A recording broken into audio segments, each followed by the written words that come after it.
Story time audio ബുക്സിലേക്ക് എല്ലാവർക്കും സ്വാഗതം. ജോസി വാഗമറ്റം എഴുതിയ നോവൽ ചാവുകടൽ. ഇത്തവണ മക്കളെ 4 പേരെയും പിന്നണിയിൽ നിർത്തിക്കൊണ്ടായിരുന്നു എൽസമ്മയുടെ ആക്രമണം. ഇതിപ്പോൾ 100ാമത്തെ ആളാ വിളിച്ചു പറയുന്നേ. തുമ്പോളിയിലും ആർത്തങ്കലുമൊക്കെ ആളുകൾ ചിരിച്ചു കുഴഞ്ഞെന്ന്. പള്ളി കഴിഞ്ഞപ്പോഴത്തെ പ്രകടനം അത്ര ഗംഭീരമായിരുന്നെന്ന്. 100 കണക്കിന് ആളുകൾ കുർബാന കഴിഞ്ഞിറങ്ങി വരുമ്പോൾ ആ സ്ത്രീ പ്ലക്കാർഡും പൊക്കി പിടിച്ചുകൊണ്ട് നിൽക്കുക. ശൗര്യക്കുട്ടിയുടെ അപ്പൻ കാരക്കാട്ട് സൈമൺ തരകന്. പള്ളിയിൽ വന്നവരും ആർത്തുങ്കൽ ജംഗ്ഷനിൽ ഉണ്ടായിരുന്നവരും അതുവഴി കടന്നുപോയവരും സകലരും അറിഞ്ഞു. സൈമൺ തരകൻ വായിൽ വന്ന തെറികളൊക്കെ കടിച്ചമർത്തി നിൽക്കുകയാണ്. ഒന്ന് പൊട്ടിത്തെറിച്ചാൽ കാരക്കാട്ട് ബംഗ്ലാവ് ഒരാഴ്ചത്തേക്ക് മുഴുവൻ ചീഞ്ഞു നാറാനുള്ളത്ര പുഴുത്ത തെറികൾ അയാളുടെ ഉള്ളിൽ കിടന്ന് തിളച്ചു മറിയുന്നുണ്ടായിരുന്നു. പക്ഷേ യൗവനയുക്തയായ മകൾ ഡോളി ഉൾപ്പെടെ 4 മക്കളും എൽസമ്മയുടെ പിന്നിൽ അമർഷം പൂണ്ടു നിൽക്കുന്നു. ആർത്തങ്കല പ്രകടനം പോരാഞ്ഞിട്ട് അവൾ തുമ്പോളി പള്ളിക്ക് മുന്നിലും ചെന്ന് പ്രകടനം നടത്തി വെല്ലുവിളിച്ചിരിക്കുക. ശൗര്യക്കുട്ടി, നിങ്ങളുടെ മകനല്ലെന്ന് തെളിയിക്കാമോന്ന്. തെളിയിക്കാൻ പറ്റുമോ നിങ്ങൾക്ക്? ഇല്ല. ഈ മക്കള്, എൻ്റെ വയറ്റിൽ പിറന്ന ഈ 4 മക്കളും ഇതൊക്കെ കണ്ടും കേട്ടുമാ വളർന്നു വരുന്നേന്ന് ഓർമ്മയുണ്ടോ? നാളെ അവർക്ക് പുറത്തിറങ്ങി നടക്കാൻ പറ്റുമോ? മനുഷ്യരുടെ മുഖത്ത് നോക്കാൻ പറ്റുമോ? ശൗര്യക്കുട്ടി, നിന്റെ ആരാന്ന് ചോദിക്കാനുള്ള അവസരം ആരെങ്കിലും വിട്ടുകളയുമോ? ചോദിക്കും. നിങ്ങളുടെ മക്കള് എന്നാ മറുപടി പറയണം? അതും കൂടി പറഞ്ഞു കൊടുത്തേക്ക്. നീയൊന്ന് ചലക്കാണ്ടിരിക്കുവോ? ഈ കടപ്പുറത്തെ പകുതി മനുഷ്യന്മാരുടെ നാക്ക് നിന്റെ വായില. നീയൊന്ന് വായടച്ചു വെച്ചാ ബാക്കിയുള്ളവരെ നോക്കിയാൽ മതിയല്ലോ. തോൽവിയിലും കയർത്ത് സംസാരിച്ച് പിടിച്ചു നിൽക്കാനൊരു ശ്രമം നടത്തി സൈമൺ തരകൻ. ആ ചെക്കൻ കടലിൽ പോയി വല്ല മീനും പിടിച്ച് അവൻ്റെ പാട് നോക്കി ജീവിച്ചുകൊണ്ടിരുന്നതാ. അവൻ്റെ ജീവിതമാർഗവും വലയും വള്ളവും എല്ലാം നശിപ്പിച്ച നിങ്ങൾക്ക് എന്നാ പുണ്യം കിട്ടി? കടിക്കാത്ത പട്ടിയുടെ വായി കോലിട്ടിളക്കല്ലേ എന്ന് ഞാനൊരു 100 വട്ടം പറഞ്ഞിട്ടുണ്ട്. കേൾക്കത്തില്ല. ഇപ്പം എങ്ങനെ ഇരിക്കുന്നു? തൃപ്തിയായല്ലോ? ഞാൻ എന്നാ ചെയ്തെന്നാടി നീ പറഞ്ഞുകൊണ്ട് വരുന്നേ? ചെയ്തത് എന്താന്ന് എന്നോടെന്തിനാ ചോദിക്കുന്നേ? തന്നെത്താൻ അറിയാവല്ലോ. പരാതിയുമായിട്ട് ചെന്ന ആ ചെക്കനെ പിടിച്ച് പ്രതിയാക്കി ലോക്കപ്പിലിട്ട് ഇടിക്കാൻ വേണ്ടിയല്ലേ ഇന്നലെ നിങ്ങൾ ആ SIയെ വിളിച്ച് ഔട്ടോസി കൊണ്ടുവന്ന് കള്ളും കാശും കൊടുത്ത് സൽക്കരിച്ചത്? എൽസമ്മ വെട്ടി തുറന്ന് ചോദിച്ചു. ആണുങ്ങൾ അങ്ങനെ പലതും ചെയ്യും. വീട്ടിലിരിക്കുന്ന പെണ്ണുങ്ങൾ അതൊന്നും തിരക്കാനും ചോദ്യം ചെയ്യാനും വരണ്ട. എന്നെ ഫോണിൽ വിളിക്കുന്നവര് ഒരു ചോദ്യം ചോദിക്കുന്നുണ്ട്. എൽസമ്മയുടെ കെട്ടിയോന് ശൗര്യക്കുട്ടിയെന്ന് പേരുള്ള ഒരു മകനും കൂടിയുണ്ട് അല്ലേന്ന്. അതിന് ഞാൻ എന്നാ മറുപടി പറയണം? പറയണമെടി. നിന്റെയൊക്കെ കെട്ടിയവനും കാണും ഇതുപോലെ 1ഉം 2ഉമൊക്കെ എവിടെയെങ്കിലും. അന്വേഷിച്ചിട്ട് വിവരം അറിയിക്കാന്ന്. വായി നാക്കെന്തിനാടി? സൈമൺ തരകൻ കുറെ കൂടി ശബ്ദമുയർത്തി. ഇതൊക്കെ എവിടത്തെ ന്യായമാ നിങ്ങൾ പറയുന്നേ? മനുഷ്യരെ സത്യം വിളിച്ചു പറയുമ്പോൾ അവരോട് കുഞ്ഞാനം കുത്താൻ ഞാൻ പഠിച്ചിട്ടില്ല. എൻ്റെ മക്കൾക്കും അതറിയില്ല. ചെല്ലിക്കടപ്പുറത്തെ ആ പെണ്ണിനെയും അതിൻ്റെ സന്തതിയും ചെന്ന് തോണ്ടല്ലേ. ഓരോ തവണ തോണ്ടുമ്പോഴും 7 ദിവസം കുളിച്ചാലും മാറാത്ത പോലെ നാറുന്നത് നമ്മളാണെന്ന് പലവട്ടം നിങ്ങളോട് പറഞ്ഞിട്ടുള്ളതല്ലേ. പിന്നെയും എന്തിനു പോയി? നിന്റെ അപ്പൻ അടിയന്തരത്തിന് പോയതാ. പൂടി അവിടുന്ന്. അങ്ങാടി തോക്കുമ്പോഴെല്ലാം എൻ്റെ അപ്പന് ചീത്ത. ആ മനുഷ്യൻ എന്ത് ചെയ്തിട്ടാ? എൻ്റെ പേര് കടപ്പുറങ്ങളിൽ മുഴുവൻ നടന്ന് അവള് നാറ്റിച്ചിട്ടുണ്ടെങ്കിൽ അവളുടെ മകൻ ജീവനോടെ പുറത്തിറങ്ങൂല ലോക്കപ്പീന്ന്. അതിനുള്ള പണി എനിക്കറിയാം. അവനെ വല്ലതും ചെയ്തിട്ട് നിങ്ങൾക്ക് ജയിലിലും പോയി കിടക്കണോ? എൻ്റെ പട്ടി പോയി കിടക്കും ജയിലില്. നീ വിവരക്കേട് പറയല്ലേ എൽസമ്മേ. വാദപ്രതിവാദത്തിനിടയിൽ എൽസമ്മയ്ക്ക് വീണ്ടും ഫോൺ വന്നു. എൽസമ്മ ഫോൺ എടുത്ത് സംസാരിച്ചു. ഒപ്പം സൈമൺ തരകൻ്റെ മൊബൈലിലേക്കും ഒരു കോൾ വന്നു. അത് ആർത്തങ്കൽ SI മനോജ് കുര്യൻ്റെ കോളായിരുന്നു. സംഗതി അല്പം പ്രശ്നമാണല്ലോ മുതലാളി. ശൗര്യയുടെ അമ്മയും കുറേ പാർട്ടിക്കാർ ജാഥ പോലീസ് സ്റ്റേഷനിലോട്ട് വരുന്നുണ്ടെന്ന് അറിഞ്ഞു. നിങ്ങൾ പോലീസുകാർ പിന്നെന്തിനാ അങ്ങോട്ട് ചെന്നിറങ്ങി എല്ലാവന്മാരെയും അടിച്ചോടിക്ക്. ലാത്തിയില്ലേ കയ്യിൽ? ഒരു ലാത്തി ചാർജ് നടത്തിയാൽ പോരെ? ഇന്ന് ഞായറാഴ്ച ആയതുകൊണ്ട് ഞാൻ വൈഫ് ഹൗസിലോട്ട് പോന്നിരിക്കുകയായിരുന്നു. ഞാൻ സ്ഥലത്തില്ല, ഹരിപ്പാടാ. ഇപ്പോൾ തിരിച്ചു പോയിക്കൊണ്ടിരിക്കുക.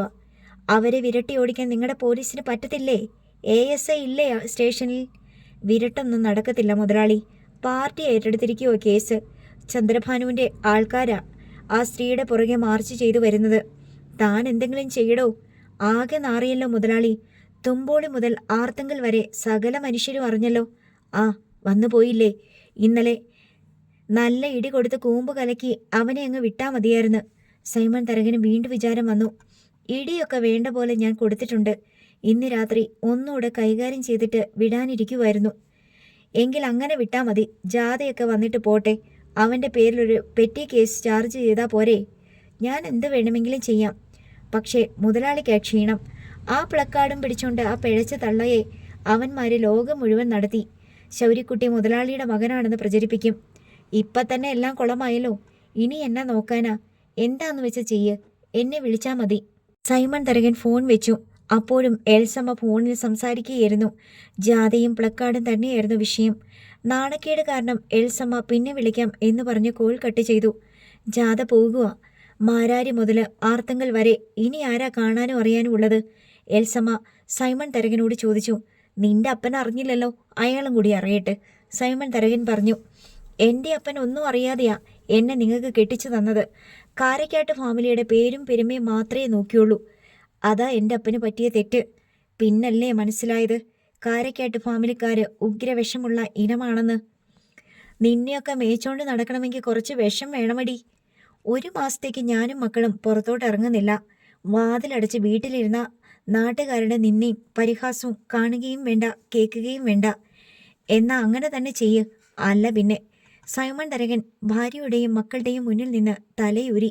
മക്കൾ ഓരോരുത്തരായി പിൻവലിഞ്ഞു. അമ്മ അനുഭവിക്കുന്ന അപമാനവും വേദനയും എത്രയാണെന്ന് അവർക്കറിയാം. അതിലൊരു പങ്ക് അവരും അനുഭവിക്കുന്നുണ്ട്. ഒടുവിൽ ഡാൻഡസ് മാത്രമായി എൽസമ്മയുടെ അരികെ. അവൻ ചോദിച്ചു.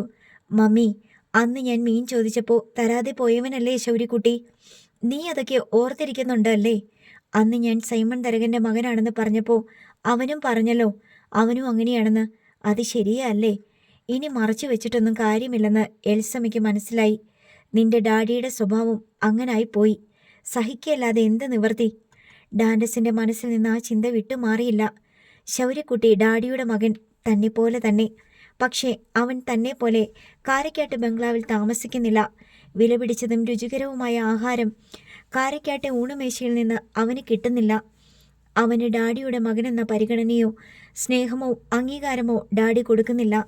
പകരം അവനെ ഉപദ്രവിച്ചു കൊണ്ടിരിക്കുന്നു. അവൻ്റെ വസ്തുവകകൾ നശിപ്പിക്കുന്നു.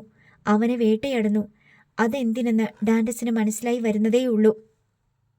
ജാഥ മുദ്രാവാക്യങ്ങളൊന്നുമില്ലാതെ പ്രതിഷേധത്തിൻ്റെയും പ്രഖ്യാപനത്തിൻ്റെയും പ്ലക്കാർഡ് പിടിച്ച ഒരു സ്ത്രീക്ക് പിന്നിലായി നടന്ന് ആർത്തങ്കൽ പോലീസ് സ്റ്റേഷന് മുന്നിലെത്തി. സ്റ്റേഷനിൽ അഡീഷണൽ എസ്ഐയും പോലീസുകാരുമാണുള്ളത്. 20 മിനിറ്റിനുള്ളിൽ ചന്ദ്രഭാനു എത്തിച്ചേർന്നു. അഡീഷണൽ എസ്ഐ സദാശിവനോട് ചന്ദ്രഭാനു സംസാരിച്ചു. ശൗര്യക്കുട്ടിയുടെ പേരിൽ എന്ത് കേസാണ് നിലവിലുള്ളത്?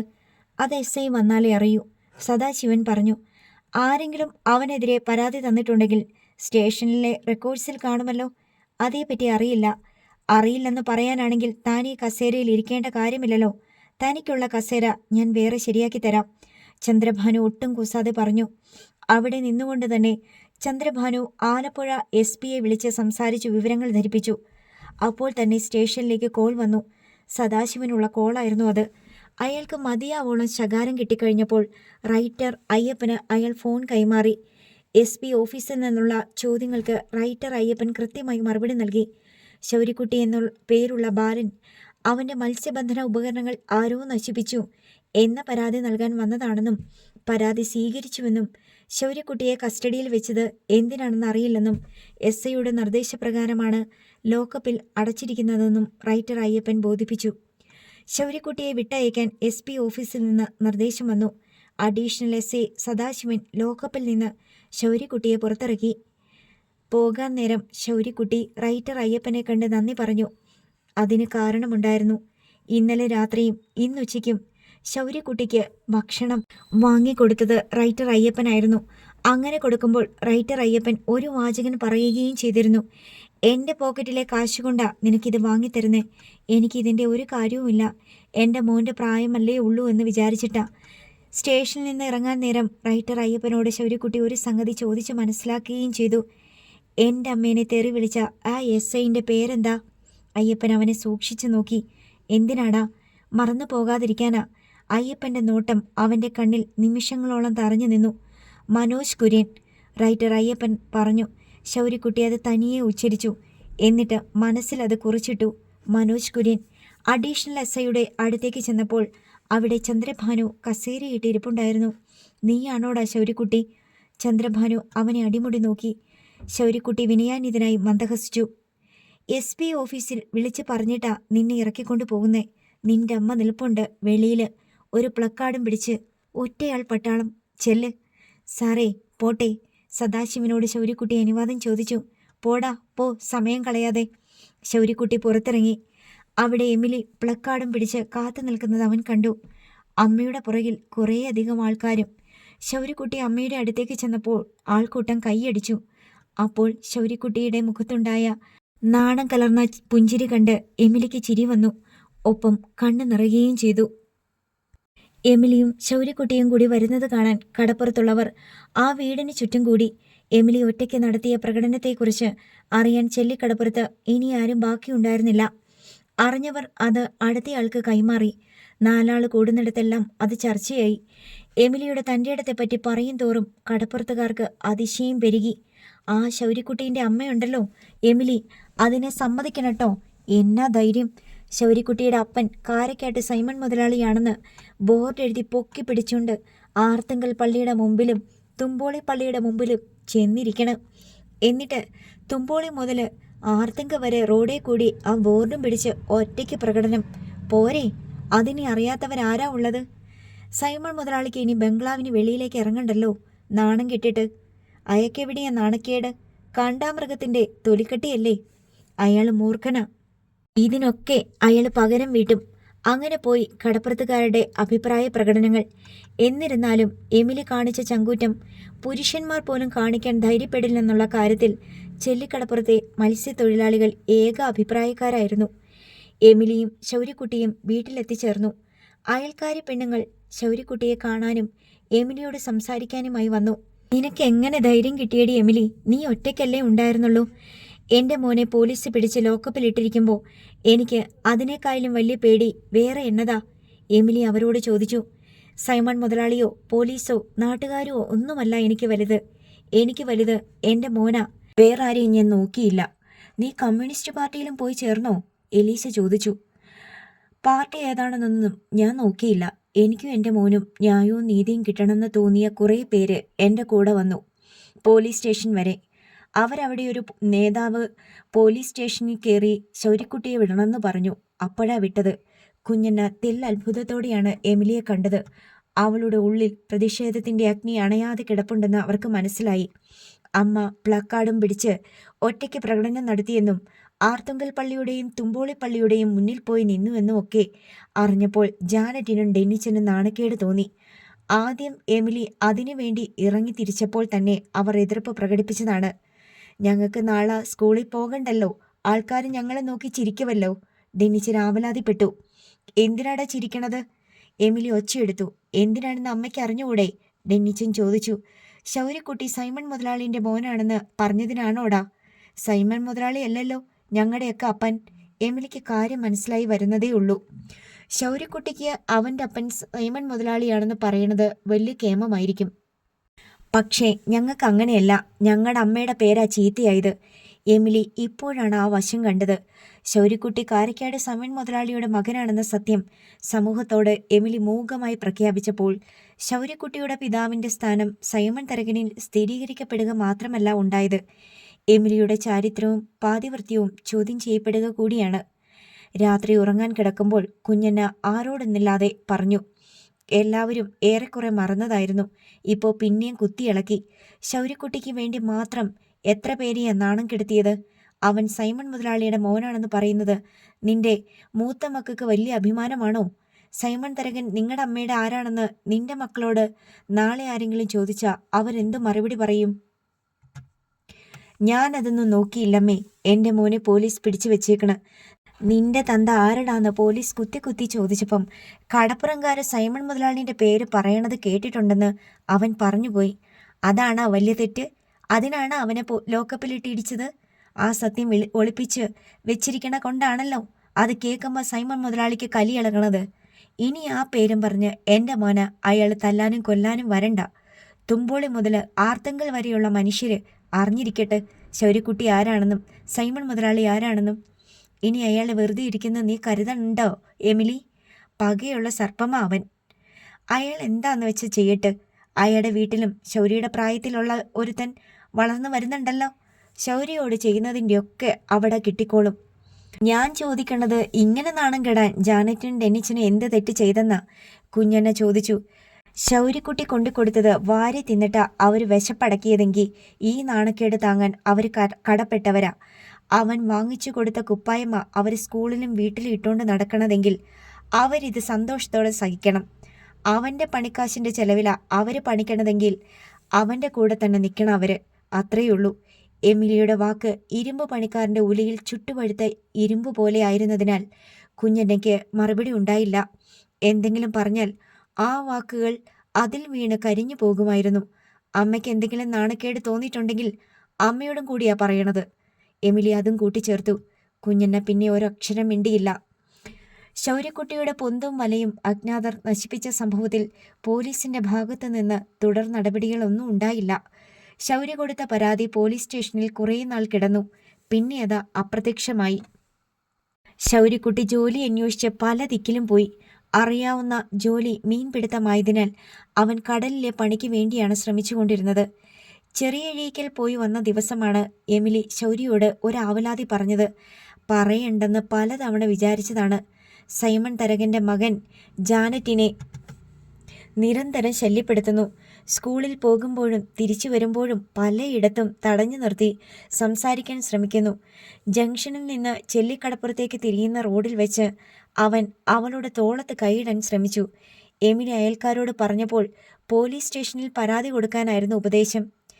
എല്ലാവരും കൂടി സംഘടിച്ച് സൈമൺ തരകൻ്റെ മകനെ ചെറുത്താൽ ഈ തെമ്മാടിത്തരത്തിന് ഒരറുതിയുണ്ടാകുമെന്ന് എമിലി അയൽക്കാരോട് പറഞ്ഞു നോക്കി. പക്ഷേ സൈമൺ തരകനെതിരെ ചെറുവിരലുയർത്താൻ പോലും ആർക്കും ധൈര്യമില്ല. അയാൾക്കെതിരെ പറയുന്നവനെയും ചെയ്യുന്നവനെയും അയാൾ നോട്ടമിട്ട് വെക്കുമെന്നും പറ്റിയ അവസരം വരുമ്പോൾ നേരിട്ടോ ഇരുട്ടടി കൊണ്ടോ ദ്രോഹിക്കുമെന്നും കടപ്പുറത്തുള്ളവർക്ക് അറിയാം. പോലീസ് സ്റ്റേഷനിൽ പരാതി കൊടുത്താൽ എന്തായിരിക്കും അനുഭവമെന്ന് എമിലിക്ക് നല്ല നിശ്ചയമുണ്ട്.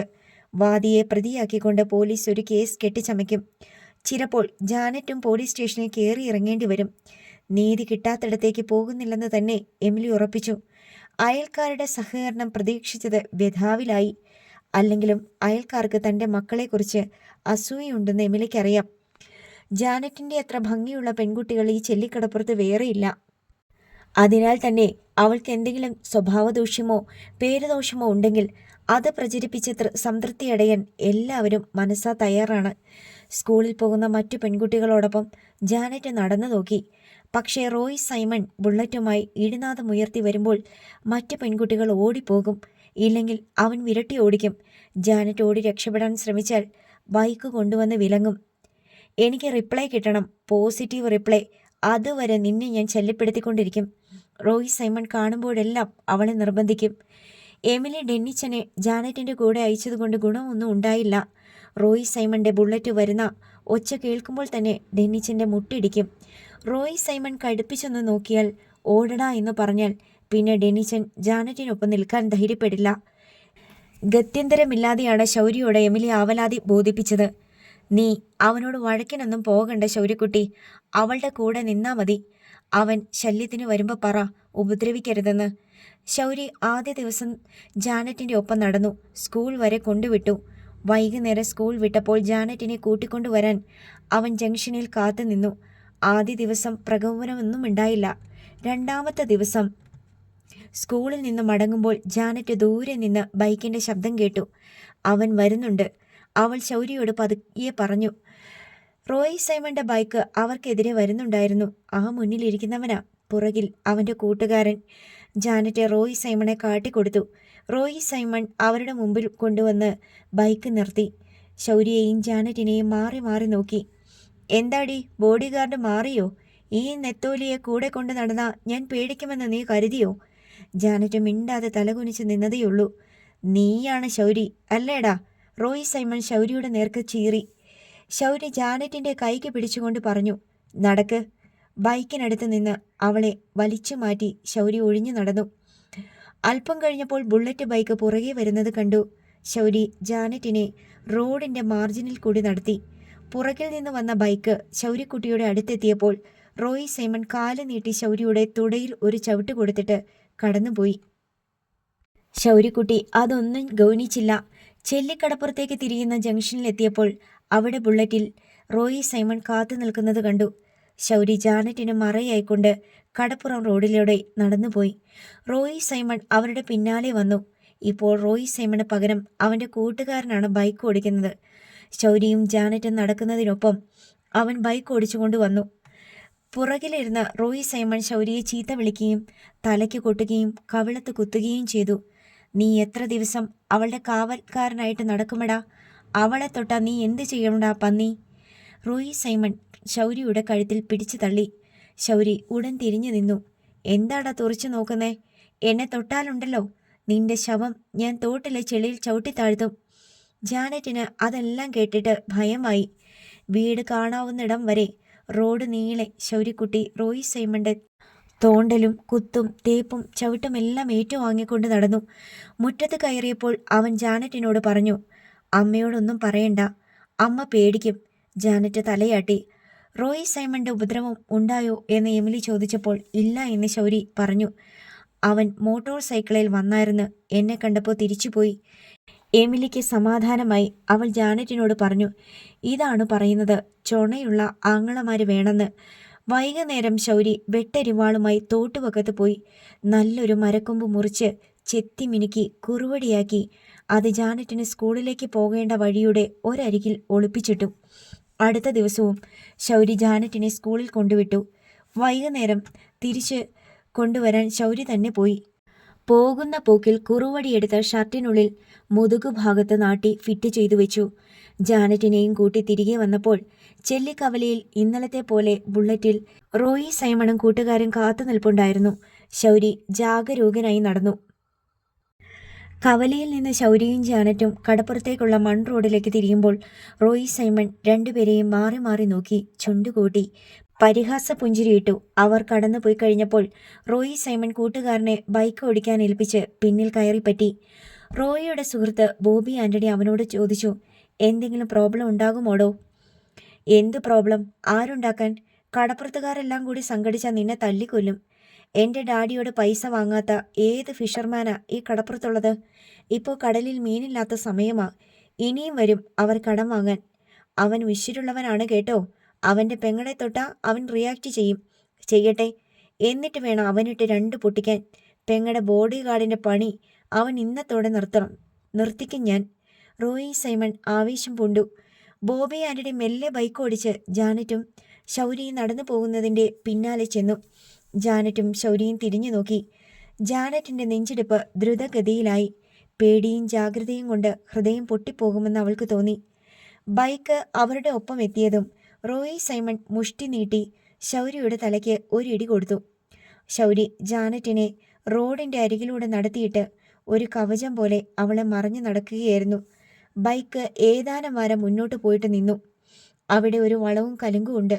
റോഡിൻ്റെ ഇരുവശത്തും ചതുപ്പും പൊന്തക്കാടുമാണ്. ആ ഭാഗത്തൊന്നും ഒരൊറ്റ വീട് പോലുമില്ല. ജാനറ്റ് ഭീതിയോടെ ശൗരിയെ നോക്കി. ചേച്ചിയൊന്നും നോക്കണ്ട, ചുമ്മാ നടന്നാ മതി. ശൗരി പിറുപിറുത്തു. കലുങ്കിനരികെ ചെന്നപ്പോൾ റോഡിൽ വഴിയടച്ച പോലെ വിലങ്ങി നിർത്തിയിരിക്കുകയാണ് ബൈക്ക്. റോയി സൈമൺ താഴെ ഇറങ്ങി. ജാനറ്റും ശൗരിയും നടന്നു വരുന്ന റോഡ് മാർജിനിലേക്ക് നീങ്ങി നിന്നു. ജാനറ്റും ശൗരിയും നിന്നു. റോയി സൈമൺ അവരുടെ നേരെ മുന്നിലേക്ക് ചെന്നു. ജാനറ്റ് മുഖം കുനിച്ചു. റോയി സൈമൺ അവളുടെ താടി പിടിച്ചുയർത്തി. നിനക്കെന്താടി എൻ്റെ മുഖത്തേക്ക് നോക്കാൻ പോലും ഇത്ര മടി? നിന്നെ ഞാൻ എന്ത് ചെയ്തിട്ടാടി? ജാനറ്റിൻ്റെ ഉടൽ പൂക്കുല പോലെ വിറയ്ക്കാൻ തുടങ്ങി. അവൾ തല കുടഞ്ഞ് അവൻ്റെ പിടി വിടുവിക്കാൻ ശ്രമിച്ചു. അവളെ വിട്, ശൗരി ശാന്തസ്വരത്തിൽ പറഞ്ഞു. ഇല്ലെങ്കിൽ നീ എന്ത് ചെയ്യുമടാ? റോയി സൈമൺ അവൻ്റെ നേർക്ക് ചീറി. റോയി സൈമൺ മുഷ്ടി വീശി ശൗരിക്കുട്ടിയുടെ മുഖത്ത് തന്നെ ഒറ്റയിടി കൊടുത്തു. അപ്രതീക്ഷിതമായിരുന്നു ആക്രമണം. ശൗരി 2-3 ചുവട് പാദങ്ങൾ ഇടറി വേച്ചു വീഴാൻ പോയ ശേഷമാണ് ബാലൻസ് പിടിച്ചു നിന്നത്. ഇടി കനത്തതായിരുന്നു. അവൻ്റെ മൂക്കിൽ നിന്ന് ചുണ്ടുകളിലേക്ക് ചോരയൊലിച്ചു വീണു. റോയി സൈമൺ ജാനറ്റിൻ്റെ ചെവിയും മുടിയും പിൻകഴുത്തും കൂട്ടിപ്പിടിച്ച് അവളെ ചുംബിക്കാൻ മുഖം അടുപ്പിച്ചുകൊണ്ട് ചോദിച്ചു, നീ എന്തിനാ എന്നെ പേടിക്കുന്നത്? നിന്നെ ഞാൻ നുള്ളി നോവിക്കില്ല. അത്രയ്ക്ക് ക്രൂരനല്ല ഞാൻ. ശൗരിക്കുട്ടി വേഗം അവർക്കിടയിൽ കുതിച്ചെത്തി. അവളെ വിട്. അവൻ ക്രോധത്തോടെ അമറി.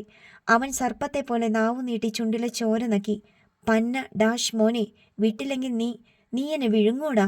അപ്പോഴേക്കും ശൗരി പുറകോട്ട് കൈയിട്ട് കുറുവടി പുറത്തെടുത്തു. വിടടാ, ശൗര്യ ഒരിക്കൽ കൂടി അമറി.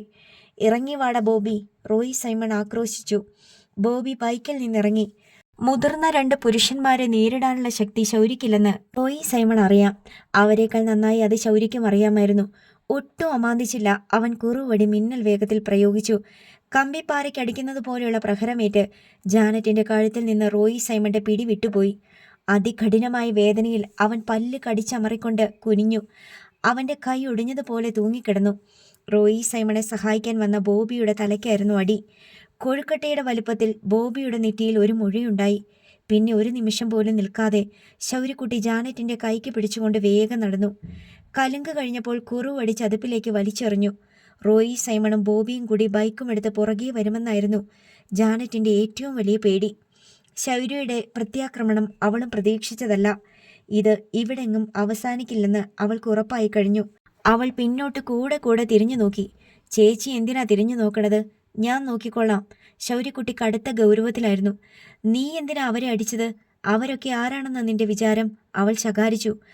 അവരോ തെമ്മാടികള്. നിന്നെ അവർക്ക് ചുരുട്ടിക്കൂട്ടി എടുത്തെറിയാനുള്ളതേ ഉള്ളൂ. അതറിയോ നിനക്ക്? പിന്നെ ഞാൻ എന്നാ ചെയ്യണമായിരുന്നു? നോക്കി നിൽക്കണമായിരുന്നോ? ഇനി ഞാൻ സ്കൂളിലോട്ട് പോണില്ല. വേണ്ട, പോകണ്ട. അതേ ദേഷ്യത്തിൽ ശൗര്യയും പറഞ്ഞു. സൈമൺ മുതലാളിന്റെ മോനെയാ നീ തല്ലിയത്. അവര് വെറുതെ ഇരിക്കുവോടാ? അവരെന്നെ അങ്ങ് കൊല്ലട്ട്. ജാനറ്റ് പിന്നെയും തിരിഞ്ഞു നോക്കി. ഇല്ല, റോയി സൈമണെയോ ബോബിയെയോ കാണാനില്ല. അല്പം കഴിഞ്ഞപ്പോൾ അവരുടെ ബൈക്കിന്റെ ശബ്ദം കേട്ടു. അപ്പോഴേക്ക് അവർ റോഡിൽ നിന്ന് തിരിഞ്ഞ് വീട്ടുമുറ്റത്തെത്തിയിരുന്നു. അമ്മയോട് പറയണ്ടേ? ജാനറ്റ് ചോദിച്ചു. ആ, പറഞ്ഞു. സംഭവിച്ചതൊന്നും ഒളിച്ചു വെക്കേണ്ടെന്ന് ഇത്തവണ ശൗര്യക്കുട്ടിക്ക് തോന്നി. ജാനറ്റ് വീട്ടിൽ കയറിയ ഉടനെ എമിലിയെ സമീപിച്ച് ഉണ്ടായ സംഭവങ്ങൾ അത്രയും വിശദമായി പറഞ്ഞു കേൾപ്പിച്ചു. കുഞ്ഞിനെയും കേൾക്കാനുണ്ടായിരുന്നു. അവർ താടിക്ക് കൈയൊന്നി സ്തബ്ധയായി ഇരുന്നു. എമിലിയുടെ മുഖത്ത് രക്തമയമില്ലായിരുന്നു. ശൗര്യക്കുട്ടി ഈ സമയം എന്ത് ചെയ്യണമെന്നറിയാതെ തിണ്ണയിൽ നഖം കടിച്ചു നിന്നു. പിന്നെ മുറ്റത്തിറങ്ങി കടപ്പുറത്തേക്ക് നടന്നു. പെട്ടെന്ന് തന്നെ തിരിച്ചു വന്നു. അവൻ്റെ മനസ്സിലൊരു യുദ്ധം നടക്കുന്നുണ്ടായിരുന്നു. വീട്ടിൽ തന്നെ നിൽക്കണോ അതോ എവിടെയെങ്കിലും പോയി ഒളിക്കണോ? എമിലി ശൗര്യക്കുട്ടിയെ വിളിച്ചു ചോദിച്ചു. നീ എന്നാ മോനെ കാണിച്ചത്? സൈമൺ മുതലാളിൻ്റെ മോനെ തല്ലിയ അയാൾ വെറുതെ ഇരിക്കുവോ? അല്ലാണ്ട് പിന്നെ ഞാൻ എന്നാ ചെയ്യേണ്ടത്? ഇന്നലെ അവന്മാർ പുറകെ വന്ന് എന്നെ ചവിട്ടുകയും അടിക്കുകയും തോണ്ടുകയൊക്കെ ചെയ്തു. ചേച്ചീനെ ഉപദ്രവിക്കാൻ ചെന്ന് അമ്മയോട് പറഞ്ഞില്ലെന്നേ ഉള്ളൂ. എന്നാലും എൻ്റെ മോനെ, ഇനിയിപ്പോൾ ആരെങ്കിലും നിന്റെ കൂടെ നിൽക്കുവാ? എമിലി വല്ലാതെ ഭയപരവശയായി. കുഞ്ഞന്ന വിഷയം മറിയമ്മയുമായി പങ്കിട്ടു. ആ സ്ത്രീ മൂക്കത്ത് വിരൽ വെച്ച് അന്തം വിട്ടു നിന്നു. ബുദ്ധിമോശം കാണിച്ചല്ലോ കുഞ്ഞന്നാമ്മച്ചിയെ. സൈമൺ മുതലാളിക്ക് അവനെ ഒരു ഉറുമ്പിനെ പോലെ ഞെരടിക്കളയാനല്ലേ ഉള്ളു. മറിയമ്മയിൽ നിന്ന് വളരെ വേഗം കടപ്പുറം മുഴുവൻ വാർത്ത പരന്നു. അയൽക്കാരിൽ പലരും കുഞ്ഞനെയും എമിലിയെയും വിളിച്ച് ഉപദേശിച്ചു. ഭയങ്കര മണ്ടത്തരമല്ലേ അവൻ കാണിച്ചത്? അവനോട് എങ്ങോട്ടെങ്കിലും മാറി നിൽക്കാൻ പറ. എമിലിയുടെ ഉള്ളിലും അത് തന്നെയായിരുന്നു വിചാരം. രാത്രി വരെ ശൗര്യക്കുട്ടി തെങ്ങും പറമ്പിലും തോട്ടുവക്കത്തുമായി ചുറ്റിയലഞ്ഞു. ഗുണ്ടകളോ പോലീസോ വന്നാൽ പിടികൊടുക്കില്ലെന്ന് അവൻ ഉറപ്പിച്ചിട്ടുണ്ടായിരുന്നു. രാത്രി അവൻ വീട്ടിൽ വന്ന് ഭക്ഷണം കഴിച്ച ശേഷം പുറത്തേക്കിറങ്ങി. നീ എങ്ങോട്ട് പോകുവാ? എമിലിക്ക് മകൻ കൺമുമ്പിലോ വിളിച്ചാൽ വിളി കേൾക്കുന്നിടത്തോ ഇല്ലെങ്കിൽ വേവലാതിയാണ്. ഞാൻ കടപ്പുറത്ത് പോണ്. എടാ, അവിടൊക്കെ സൈമൺ മുതലാളിൻ്റെ ആൾക്കാർ നടപ്പുണ്ടായിരിക്കും. പോലീസോ കൂലിത്തല്ലക്കാരോ വന്നാൽ നീ എങ്ങോട്ടോടി രക്ഷപ്പെടും? അത് ശൗര്യക്കുട്ടിക്കും അറിയില്ല. പുഴയാണെങ്കിൽ അതിൽ ചാടി നീന്തി മറുകര പറ്റാം. കടപ്പുറത്ത് അത്തരം അഭ്യാസങ്ങളൊന്നും നടക്കില്ല. കടലിന് മറുകരയില്ല. എവിടെയെങ്കിലും പോകണ്ടേ? ഇവിടെ ഇരിക്കാൻ വയ്യല്ലോ. ശൗര്യക്കുട്ടി ആരോടൊന്നില്ലാതെ പറഞ്ഞ് കടപ്പുറത്തേക്ക് പോകുന്ന റോഡിലൂടെ നടന്നുപോയി. കടപ്പുറത്ത് ചില വള്ളങ്ങളും അതിൻ്റെ പണിക്കാരും മാത്രമേ ഉണ്ടായിരുന്നുള്ളൂ. ശൗര്യക്കുട്ടി അവരെയൊക്കെ ശ്രദ്ധിച്ചു. സൈമൺ മുതലാളിയുടെ ആളുകൾ ആരെങ്കിലും അക്കൂട്ടത്തിലുണ്ടോ? ആരെയും കാണാനില്ല. ശൗര്യക്കുട്ടി തെങ്ങും പറമ്പിലെ ഇരുട്ടിലൂടെ നടന്നു. കടലിലേക്ക് നീണ്ടുകിടക്കുന്ന പുലിമൂട്ടിൽ ചെന്ന് കയറി. അട്ടിയടുക്കിയ ഭീമാകാരമായ പാറകളുടെ മീതെ അവൻ ഇരുന്നു. ദൂരെ കാരക്കാട്ട് ബംഗ്ലാവിലെ വെളിച്ചം കാണാമായിരുന്നു. എമിലി മാത്രം ഉറങ്ങിയില്ല. ജാനറ്റും ഡെന്നിച്ചനും 10 മണിയോടെ ഉറക്കം പിടിച്ചു. അവർക്ക് നാളെയെക്കുറിച്ച് ചിന്തിക്കാനും ആദി പിടിക്കാനും ഏറെയൊന്നുമില്ല. കാരണം അവരുടെ ജീവിതം അവരുടെ കയ്യിലല്ല. അവർ ആഗ്രഹിക്കുന്നത് പോലെയോ നിശ്ചയിക്കുന്നത് പോലെയോ അല്ല അവരുടെ ജീവിതം പോകുന്നത്. മറ്റാരൊക്കെയോ അടിച്ചു തെളിച്ചു കൊണ്ടു നടക്കുന്ന മാടുകളാണവർ. വേണമെങ്കിൽ വിശപ്പില്ലെന്ന് പറഞ്ഞ് ഒരു നേരം ആഹാരം കഴിക്കാതിരിക്കാം, സുഖമില്ലെന്ന് പറഞ്ഞ് ഒരു ദിവസം സ്കൂളിൽ പോകാതിരിക്കാം, തങ്ങളെ ഏൽപ്പിച്ച ചെറിയ ജോലി വയ്യെന്ന് പറഞ്ഞ് ചെയ്യാതിരിക്കാം. അത്രയും അധികാരങ്ങളേ ഉള്ളൂ. എമിലിയും കുഞ്ഞനെയും ഒരു പരിധിവരെ ശൗര്യക്കുട്ടിയും കൂടിയാണ് അവരുടെ ജീവിതം നിയന്ത്രിക്കുന്നത്. അതിനാൽ വരാനിരിക്കുന്ന ദിവസങ്ങളെക്കുറിച്ച് അവർക്ക് ആശങ്കകളില്ല. ഇന്നലത്തെ പോലെ തന്നെ ഇന്നും നാളെയും മറ്റന്നാളും അതിനുശേഷമുള്ള ദിവസങ്ങളും ചെറിയ മാറ്റങ്ങൾ ഉണ്ടായെന്ന് വരാം. അത് അവരുണ്ടാക്കുന്നതല്ല. ഒന്നുകിൽ അവരെ നിയന്ത്രിക്കുന്നവരുടെ ബുദ്ധിസാമർഥ്യം കൊണ്ടും പ്രവൃത്തി വൈഭവം കൊണ്ടും, അല്ലെങ്കിൽ പിടിപ്പുകേട് കൊണ്ടും, വീണ്ടും വിചാരമില്ലായ്മ കൊണ്ടും. എന്തായാലും ഉത്തരവാദിത്തം ഡെന്നിച്ചനും ജാനറ്റിനും ഇല്ല. പഠിക്കുക എന്നൊരു കർമ്മമല്ലാതെ മറ്റൊന്നും അവരെ ഭാരമേൽപ്പിച്ചിട്ടില്ല. കുഞ്ഞെന്നെ 10:30 മണി വരെ എമിലിയോട് സംസാരിച്ചുകൊണ്ട് കിടന്നു. പിന്നെ കുഞ്ഞെന്നെയും ഉറക്കമായി. എമിലി കാതോർത്ത് കിടന്നു. എന്തോ ഒരാപത്ത് വരാൻ പോകുന്ന പോലൊരു ഭീതി നെഞ്ചിലിരുന്ന് ചൂളം കുത്തുന്നു. ശൗര്യക്കുട്ടി കടപ്പുറത്തേക്ക് പോയിട്ട് തിരിച്ചു വന്നിട്ടില്ല.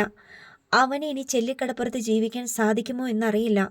ഒരു പക്ഷേ വൈകിട്ടുണ്ടായ സംഭവം സൈമൺ മുതലാളിയുടെ മകൻ വീട്ടിൽ ചെന്ന് പറഞ്ഞിട്ടുണ്ടാവില്ല എന്നാശ്വസിക്കാൻ അവൾ ശ്രമിച്ചു. അവൻ ജാനറ്റിന്റെ പിറകെ കൂടിയതും, അവളെ ഉപദ്രവിക്കാൻ ശ്രമിച്ചതും, അവൾക്ക് കാവലായി നിന്ന ബാലനെ ആക്രമിച്ചതും, ഗത്യന്തരമില്ലാതെ അവൻ പ്രതികരിച്ചതും ഒന്നും ഒരു കുടുംബത്തിൽ ചെന്ന് അപ്പനോട് മകൻ പറയാൻ ധൈര്യപ്പെടുന്ന കാര്യങ്ങളല്ല. വീട്ടിലറിയാതെ മറച്ചു വെക്കാനേ ശ്രമിക്കൂ. ഇനി അഥവാ പറഞ്ഞാൽ തന്നെ വിവേകമുള്ള മാതാപിതാക്കൾ സ്വന്തം മകനെ ശകാരിക്കുകയും ഗുണദോഷിക്കുകയും മാത്രമേ ചെയ്യുകയുള്ളൂ എന്നും എമിലി ഓർത്തു. അങ്ങനെ ചിന്തിച്ചപ്പോൾ എമിലിക്ക് ഒട്ടൊരു സമാധാനം തോന്നി. വെറുതെ കണ്ണടച്ച് കിടന്ന് ഉറങ്ങാനൊരു ശ്രമം നടത്തി. പക്ഷേ ചെവിയിലേക്ക് എന്തൊക്കെയോ ശബ്ദങ്ങൾ വന്ന് വീഴുന്നു. ചില ശബ്ദങ്ങൾ ഉത്തരമില്ലാത്തവയാണ്. നായ്ക്കുരയ്ക്കലും പാതിരാക്കോഴികളുടെ കൂവലും. കുറേ നേരമായി തുടങ്ങിയിട്ട്. എവിടെയോ ഒരു വാഹനത്തിൻ്റെ ശബ്ദം കേട്ടുവെന്ന് എമിലിക്ക് തോന്നി. പിന്നെ അനക്കമൊന്നുമില്ല. ആരെങ്കിലും വീടിന് ചുറ്റിനുമോ തിണ്ണയിലോ നടക്കുന്നുണ്ടോ? കരിയില ഞെരിയുന്ന ഒച്ച, ഉണങ്ങിയ കൊതുമ്പിലോ ചുള്ളിക്കമ്പിലോ ചവിട്ടിയ പോലുള്ള ശബ്ദം. തുടർന്ന് ഞെട്ടിപ്പിക്കുന്ന ഒരു ശബ്ദം. ഏതോ തെങ്ങിൽ നിന്ന് മുറ്റത്തേക്ക് ഓലമടൽ വീണതാണ്. എമിലി ദീർഘശ്വാസം എടുത്തു. തിണ്ണയിൽ ആരെങ്കിലും അടക്കി പിടിച്ച് മന്ത്രിക്കുന്നുണ്ടോ? എഴുന്നേറ്റ് നോക്കണോ? സംശയിച്ച് എഴുന്നേറ്റിരുന്നു എമിലി. അപ്പോൾ വീടിൻ്റെ പിൻവാതിലിനപ്പുറം ശബ്ദം കേട്ടു. എമിലിയുടെ നെഞ്ചിടിപ്പ് നെഞ്ചിൻകൂട് തകർക്കാൻ ശ്രമിക്കുന്നത്ര ഊറ്റത്തിലായി. പൊടുന്നനെ വാതിൽ തട്ടുന്ന ശബ്ദം കേട്ട് എമിലി ഞെട്ടി. പിടഞ്ഞെഴുന്നേറ്റ് ലൈറ്റിട്ടു. ആരോ വാതിലിൽ ഇടിക്കുന്നു. ആരാ? എമിലിയുടെ പേടിച്ച ചോദ്യം കേട്ട് കുഞ്ഞനീ ഞെട്ടിയുണർന്നു. ആരാ എമിലി? ആരാണ്ട് വാതിലെ ഇടിക്കുന്നു. വാതിലെ തുറക്കടി, പോലീസായത്. എമിലിയുടെ സപ്തനാഡികളും തളർന്നു. തുറക്കണോ വേണ്ടയോ എന്ന് സംശയിച്ച് തല മരവിച്ച പോലെ ഇരുന്നു. ആരും ഓടി രക്ഷപ്പെട്ട് കളയാമെന്ന് വിചാരിക്കണ്ട. വീടിന് ചുറ്റും പോലീസുണ്ട്. വാതിലെ തുറക്ക മര്യാദയ്ക്ക്. തിണ്ണയിൽ നിന്നൊരു കനത്ത പുരുഷ ശബ്ദം ഉറക്കെ പറഞ്ഞു. എമിലി ചെന്ന് വാതിൽ തുറന്നു. തിണ്ണയിൽ കുറേ പോലീസുകാർ, വനിതാ പോലീസുമുണ്ട്. ആദ്യം വനിതാ പോലീസ് വീട്ടിനുള്ളിലേക്ക് തള്ളിക്കയറി. പുറകെ മനോജ് കുര്യനും കയറി. വീട്ടിലെല്ലായിടത്തും കട്ടിലിൻ്റെ കീഴിലും മേൽത്തട്ടിലും കതകിൻ്റെ കോണിലുമെല്ലാം അവർ അരിച്ചു പെറുക്കി നോക്കി. ശൗര്യ എവിടെ? SI മനോജ് കുര്യൻ ചോദിച്ചു. അവൻ ഇവിടെ ഇല്ല. എവിടെയെന്നാ ചോദിച്ചത്? സന്ധ്യയ്ക്ക് കടപ്പുറത്ത് പോയതാ. ഏതെങ്കിലും വള്ളക്കാരെ കണ്ട് പണി കിട്ടുമോ എന്ന് ചോദിക്കാൻ. അവനുള്ള പണിയും കൊണ്ടാണ് ഞാൻ വന്നിരിക്കുന്നത്. അവൻ എവിടെയാണെന്ന് പറഞ്ഞു? സാറേ, അവൻ പോയിട്ട് വന്നില്ല. അവൻ്റെ പേരിൽ ഒരു പരാതി കിട്ടിയിട്ടുണ്ട്. കാരക്കാട്ട് സൈമൺ തരകൻ്റെ മകൻ റോഹിത് സൈമൻ്റെ കൈ അവൻ തല്ലി ഒടിച്ചു. എമിലി മിന്നൽ പിണരടിച്ച പോലെ നിന്നു. അവൻ്റെ പേരിൽ മാത്രമല്ല, നിന്റെ മോളുണ്ടല്ലോ, എന്താ അവളുടെ പേര്? ജാനറ്റോ? ആ, ജാനറ്റ് എന്നാ. അവൾ എന്ത് ചെയ്തെന്നാ സാറേ പരാതി? അവൾ 2ാം പ്രതിയാ. ശൗര്യയും അവളും കൂടി ഒന്നിച്ചാ സൈമൺ തരകൻ്റെ മകനെ ആക്രമിച്ചത്, മനോജ് കുര്യൻ വെളിപ്പെടുത്തി. പോലീസ് വീട്ടിൽ കയറി നടത്തിയ തിരച്ചിൽ ബഹളത്തിൽ ഞെട്ടിയെഴുന്നേറ്റ് ഭിത്തി ചാരി ഭയന്ന് നിന്ന ജാനറ്റും ഡെന്നിച്ചനും ഭീതിയോടെ പരസ്പരം നോക്കി. അപ്പോ എൻ്റെ മോളെ കയറി പിടിക്കാൻ നോക്കിയവൻ്റെ പേരിൽ പരാതിയൊന്നുമില്ലേ? അവൻ കുറേ ദിവസമായിട്ട് എൻ്റെ പെങ്കൊച്ചിൻ്റെ പുറകിൽ നടന്ന് ഉപദ്രവിക്കുന്നല്ലോ. അങ്ങനെ ഉപദ്രവിക്കുന്നതായി നിങ്ങൾ പരാതിയൊന്നും തന്നില്ലല്ലോ. തന്നിരുന്നോ? സാറേ, ഇത് ഇന്ന് വൈകുന്നേരം ഉണ്ടായ സംഭവമാ. ആയിരിക്കും. കിട്ടിയ പരാതി അനുസരിച്ച് ഞങ്ങൾ ആക്ഷൻ എടുക്കാൻ പോകുക. ശൗര്യക്കുട്ടിയെ കിട്ടിയില്ലെങ്കിൽ അവൻ്റെ കൂട്ടുപ്രതിയെ ഞങ്ങൾ കസ്റ്റഡിയിൽ എടുക്കുക. എമിലി അത് കേട്ട് നടുങ്ങി നിന്നു. അവളെ പിടിച്ച് ജീപ്പിലോട്ട് കയറ്റിക്കോ, SI മനോജ് കുര്യൻ വനിതാ പോലീസിനോട് നിർദ്ദേശിച്ചു. ജാനറ്റിൻ്റെ ഉടൽ വിറയ്ക്കാൻ തുടങ്ങി. എമിലിക്ക് അപകടം മനസ്സിലായി.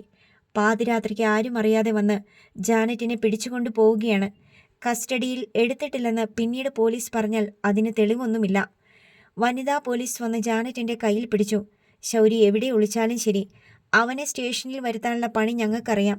പോലീസിനോടാ കളി. എമിലിയുടെ ബുദ്ധി പെട്ടെന്നൊരു ഉപായം കണ്ടെത്തി.